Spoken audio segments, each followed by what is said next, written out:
Everybody, Aaron Cowan, Stage Dynamics. This week's video, we're taking a look at the IR Defense Hunter Mark II thermal optic.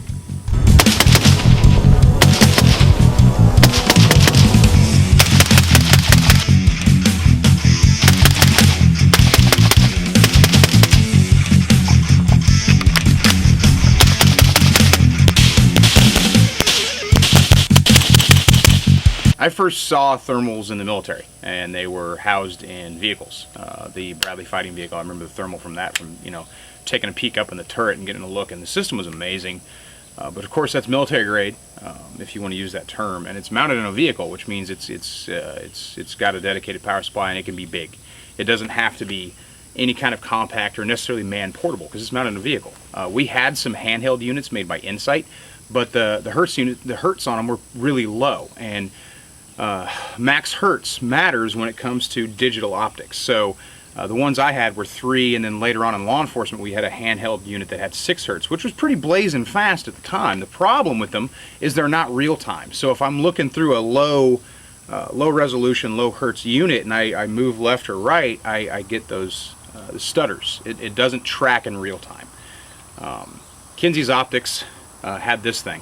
And it's programmable for either 30 or 60 hertz, which is insane. If you have background, if you've seen thermals before, maybe it's been a long time, 60 hertz is like the future. Just being able to track in real time, which I'll get into that, your movements. And now a thermal could theoretically be a CQB optic, whereas before it was more for observation or stationary shooting, like precision rifle or something like that.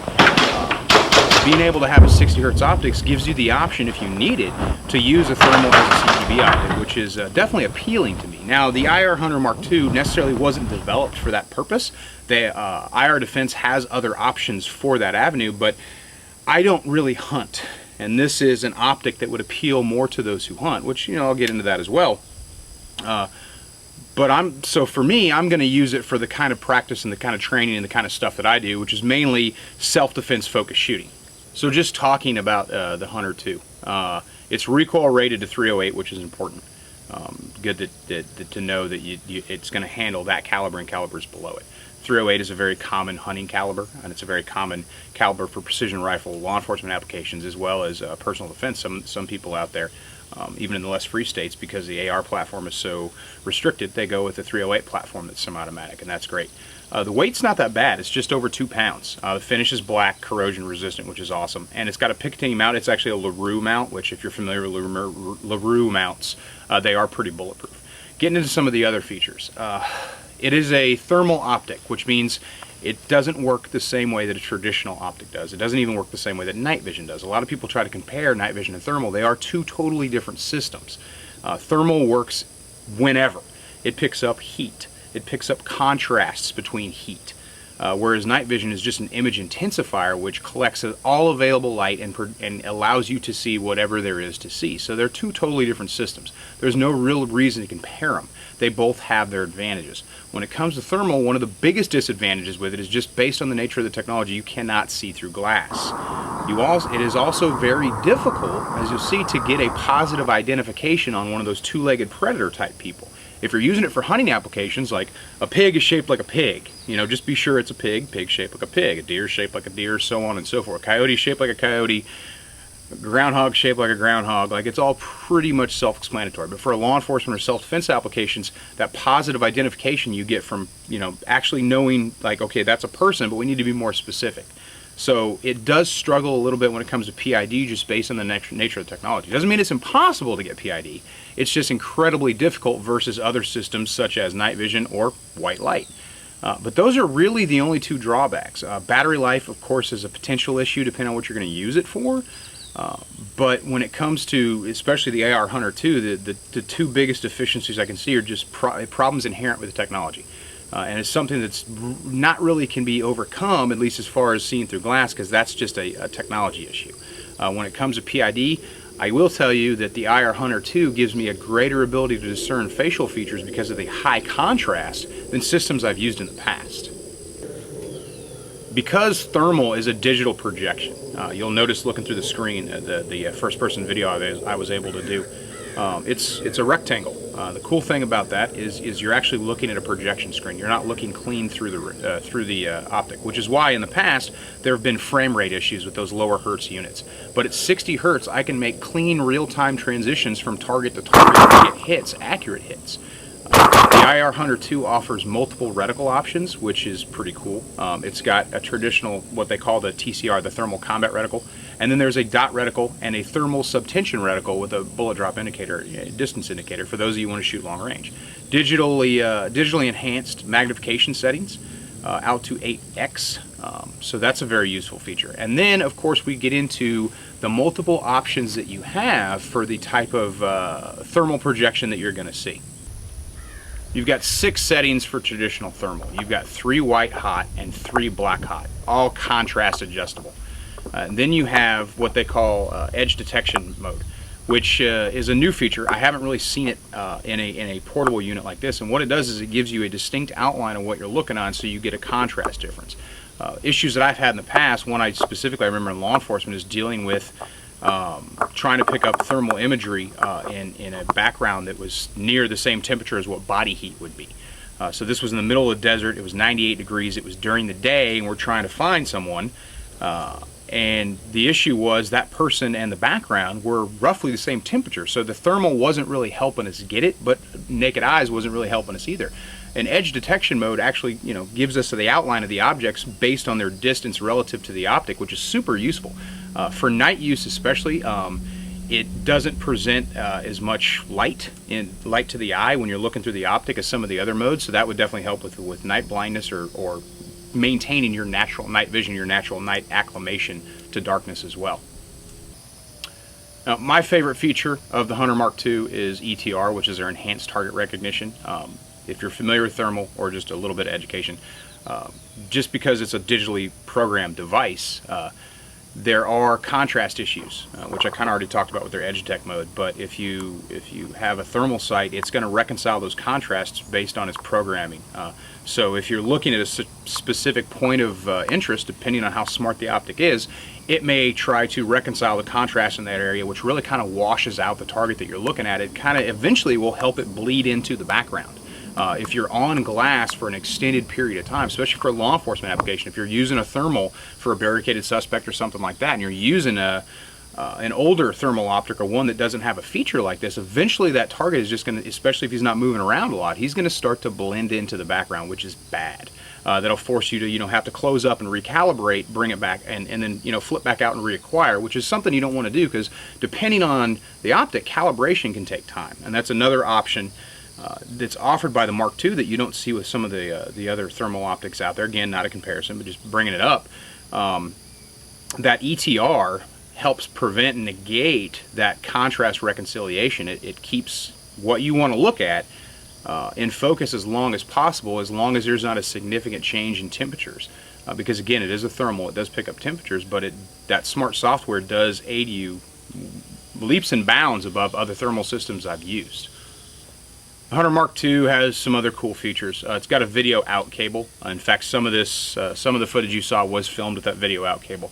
Now, the quality of the image you're going to get is dependent on the resolution of the setting, the conditions, obviously, and then the quality of the DVR you have. I was recording to a really cheap DVR, and it does show. Please don't judge this optic based on this first-person view. This is one of the more frustrating reviews I've had when it comes to filming, because the whole point was to show you really the clarity and quality of the Mark II, and I don't feel like I really got that point across because I was limited in my ability to film. I tried a bunch of different systems, so I do apologize for not being able to really capture just how clean and crisp and clear this is.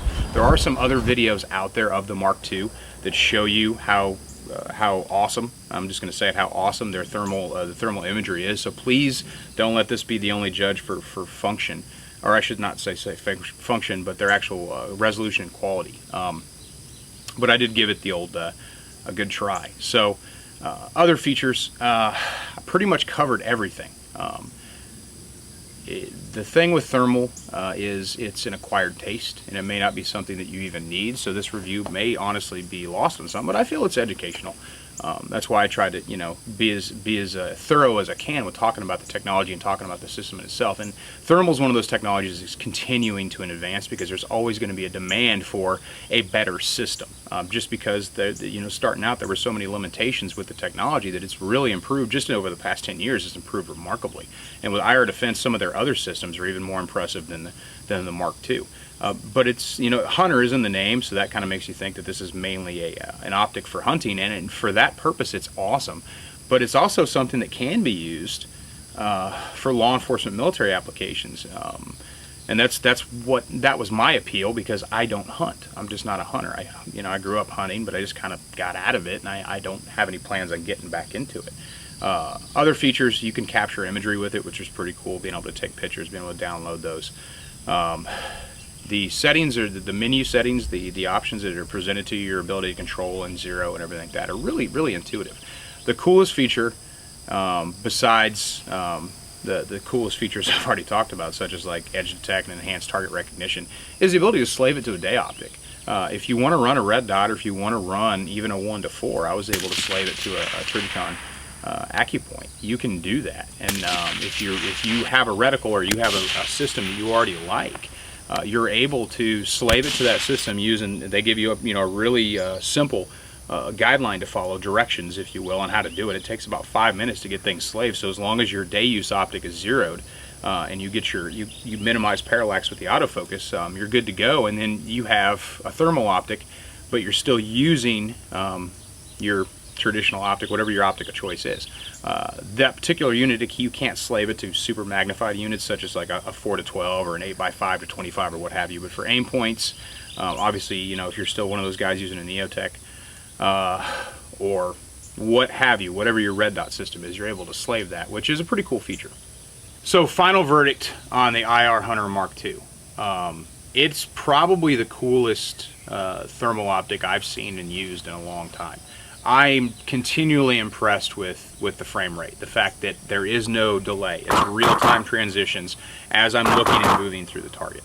The fact that I have 3 white and 3 black hot options, and then of course the edge detect mode, and there's just a lot of cool technology that's built into this thing, so it makes it really cool. I'm not going to go all fanboy on it, because thermal is something that, I will be honest, that has limited use to me, just based on its implications and its limitations. All my training and focus is for self-defense. So when I pick an optic that's going to enhance my ability to detect targets, I'm going to pick it based on conditions and limitations. The fact that I can't see through glass, that's a big negative for me. But it still allows the thermal to have its place in certain settings, so it's an option that I want, even though it's not going to be my default option. When it comes to nighttime, people ask me, what are you going to use at night? I'm like, I'm going to use either white light, or I'm going to use night vision. Thermal will always be third on that list, unless the situation puts it at number 1. Maybe the situation demands thermal, and then I want that option. Battery life on thermal still isn't where it should be. And I say should be because I think that I just completely don't understand anything about engineering programming, and I want a 20 or 60 or an 80-hour battery life. I'm just going to go ahead and say it right now. It's not realistic, but that's where I feel battery life should be, and eventually it will get there. So if you're going to grab one of these and use it as your self-defense optic, I would advise a little bit of caution with that, just based on the battery life and the fact that this thing can try to, the thing can ask you to calibrate it at a very inconvenient time. But as an option for hunting, or as an option for precision rifle, or as an option for just your general practice and really, feeling out the total training package, this is an excellent optic. It's very well made. It is cost prohibitive, but if you're in the market for thermal, you probably are. This is probably an option anyway for you. So I wanted to kind of put a different spin on it, looking at it from a review standpoint. I found the optic extremely intuitive, extremely rugged, extremely accurate. So if someone asked me, like, if these are the criteria that need to be met, which thermal should I get, this would definitely be one that I would recommend. I'm Aaron Cowan with Sage Dynamics. Train accordingly.